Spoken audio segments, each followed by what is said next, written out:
We need a 2-page manifesto.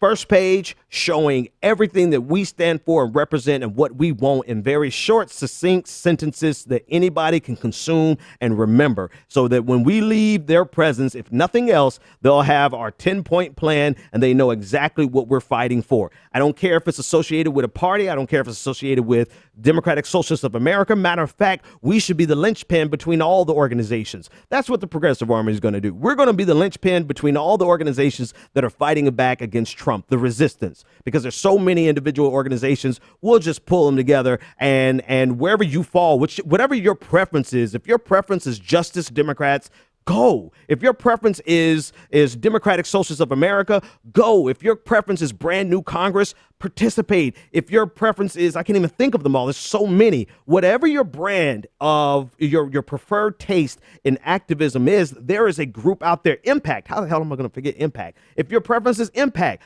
go, participate, donate, hit the ground. But we need to make a really clear, succinct statement that we can use to mobilize the average person, not even the average voter, the average person that doesn't vote. And then on the flip side, page 2 of this manifesto, a 2-page manifesto, needs to be all the things and all the ways Donald Trump is screwing America in the ass.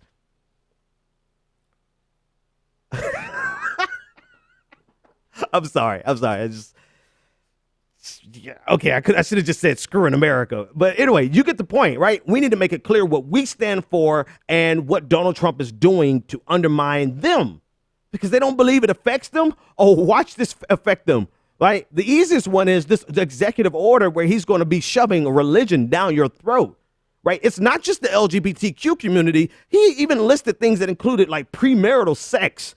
I mean, that's 99.9% of America, right? They'll be able to deny you services if you're a fornicator. So we need to very succinctly identify what we stand for. Nothing complex, nothing more than 140 characters per line, per sentence. Tweetable sentences, memorable sentences, what we believe. And then on the flip side, equally short, memorable sentences of how Donald Trump is screwing America. And we need to take those documents and hit the ground like flyers, door to door to door. Because that's the only way we're going to turn the tide in 2018 rather. That's the only way we're going to turn the tide. And that's the only way we can mobilize enough people to put the fear of God in these representatives and senators. And as we do that on the federal level, of course, we need to equally focus on our state levels, right? We cannot neglect. Democrats neglected it. Fine. That's their sin. We cannot neglect transforming because ultimately this is where we are.